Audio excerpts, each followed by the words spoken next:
জি, আসসালামু আলাইকুম। ওয়ালাইকুম আসসালাম। জি জি, ভাই যে প্রশ্নটা করলেন ওই প্রশ্নের সম্পূর্ণ বিপরীত দিকে আর কি আমার বিষয়টা।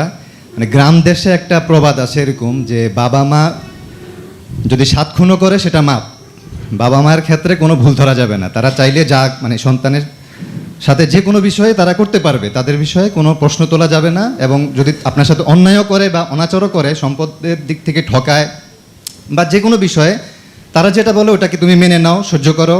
1 বছর 2 বছর 5 বছর লাগলে তোমার 20 বছর, বাবা যতদিন বেঁচে আছে, মা যতদিন, মানে তারা যতদিন বেঁচে আছে তুমি এটাকে মেনে নাও, মানে সহ্য করে নাও। কিন্তু আমার প্রশ্নটা হলো, এটা কোরআন হাদিস অনুযায়ী কি এটাকে আসলেই কতটুকু সঠিক যে মানে বাবা মা হলেই 7 খুন তার মাপ হয়ে যাবে, সে সন্তানের জীবন নিয়ে ছিনিমিনি খেলতে পারবে? তার যে ন্যায্য হক, যে মানে অন্য অন্য ভাই বোনদের সাথে যে তার মানে বৈষম্য করলে বা দেখা গেছে সম্পদ বন্টনের ক্ষেত্রে, বিয়ে শাদীর বিষয়গুলোতে দেখা গেছে সামর্থ্য আছে, তবুও বিয়ে শাদীর বিষয়ে সে বিয়ে শাদীর ব্যবস্থা করতেছে না, বা তার সে বরঞ্চ দেখা গেছে সন্তানকে বিপদে ঠেলে দিচ্ছে, বলতেছে যে তুমি পারলে তুমি প্রেম করো বা মানে যে কোনো অন্যভাবে তুমি বিয়ে করে নাও। সামর্থ্য আছে কিন্তু সে দায়িত্বগুলো পালন করতেছে না। তো সেক্ষেত্রে বাবা মাকে আমি মানে তখন সন্তানের করণীয়টা কি? বাবা মাকে উনি কিভাবে বোঝাবে? পরিচয়টা একটু দিবেন প্লিজ। জি, আমি আমিন মুন্সি, আমি সাব এডিটর হিসেবে কাজ করি একটা দৈনিক পত্রিকায়, আর আমি দরা হাদিস পড়েছি তেজগাঁও রেলওয়ে জামিয়া ইসলামিয়া, ঢাকায়। মাশাআল্লাহ, ধন্যবাদ ভাই আমিন মুন্সি। খুবই গুরুত্বপূর্ণ আরেকটা সম্পূরক প্রশ্ন করেছেন। আমাদের এই প্রশ্ন তো আসলে কয়েক ঘন্টা চললে খুব ভালো হতো, বাট সময় খুব বেশি সায় দিচ্ছে না।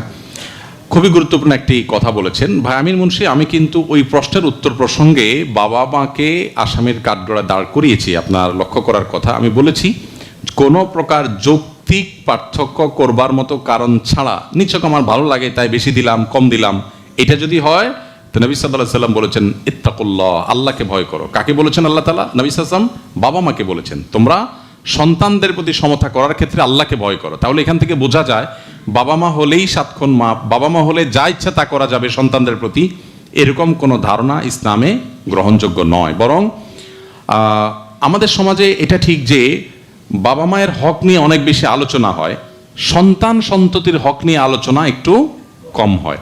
এই কম হওয়াটার যৌক্তিক যথেষ্ট কারণও আছে, কারণ ভায়োলেশনটা উল্টা দিক থেকে হয়।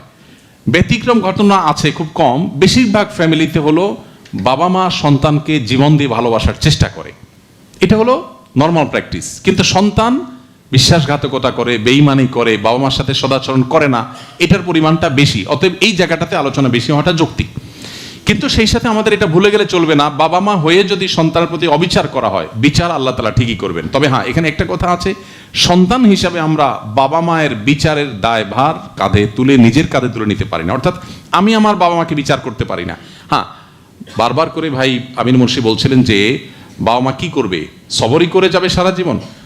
সন্তান কি করবে, সবরই করে যাবে? উত্তর হ্যাঁ, সবর করে যাবে। প্রতিকারের জন্য কোনো পথ যদি খোলা থাকে বাবা মার প্রতি সরাসরি কোনো প্রকার অসম্মানমূলক কোনো কিছু করা ছাড়া, যেমন ধরুন আত্মীয় স্বজনের ভিতরে বাবা মার উপরে প্রভাব আছে যাদের, তাদের কাছে নালিশ করলেন, তাদের মাধ্যমে বিচারের ব্যবস্থা করলেন, তাদের মাধ্যমে প্রেশার ক্রিয়েট করলেন, এগুলো করার রাইট অবশ্যই সন্তানের আছে।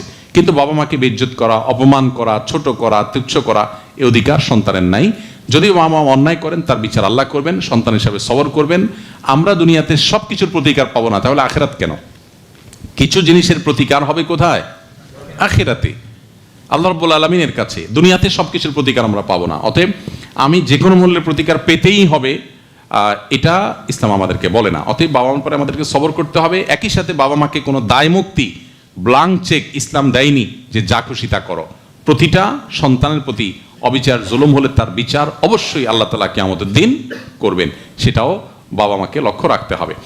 এখানে প্রসঙ্গত আরেকটি কথা এসেছে যে বাবা মারা সাধারণত সন্তানদের মিরাস বা সম্পদ দেওয়ার ক্ষেত্রে তারা যে বৈষম্য করে থাকেন, এর পাশাপাশি বিয়ের ক্ষেত্রে বৈষম্য করে থাকেন। খুবই গুরুত্বপূর্ণ এবং এই সময় খুবই প্রাসঙ্গিক একটি প্রশ্ন।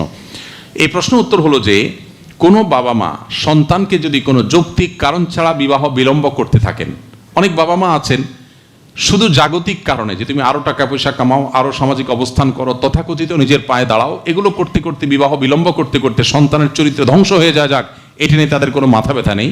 এরকম যদি হয় তাহলে সেক্ষেত্রে বাবা মার অনুমতি ছাড়া, এটা অবশ্য পরিস্থিতি বিবেচনা সাপেক্ষে, সবার জন্য না, আমরা এই ক্ষেত্রে বলি কমন মূলনীতি। তবে পার্টিকুলার কোনো কেস যদি হয়, নির্দিষ্ট কোনো ব্যক্তির ইস্যু হয়, আমরা বলি কোনো আলেম তার সাথে সাক্ষাৎ করে আপনার পুরো বিষয়টাকে খুলে বলে তারপর আপনি সমাধান নেবেন। কিন্তু কমন মূলনীতি হলো যে যদি কোনো বাবা মা দুনিয়াবী পার্থিব কারণে সন্তানের বিবাহকে অযৌক্তিক সময় পর্যন্ত বিলম্ব করতে থাকেন, তাহলে সেক্ষেত্রে সেই বাবা মার অভিভাবকত্ব করবার অধিকার থাকে না। তখন সমাজের গণ্যমান্য ব্যক্তিবর্গের অভিভাবকত্বে সে সন্তান বিবাহের উদ্যোগ নিতে পারে। অতএব ইসলাম মানুষকে হাত পা বেঁধে দেয়নি, সেটা বাবা মার কাছেও না। জি।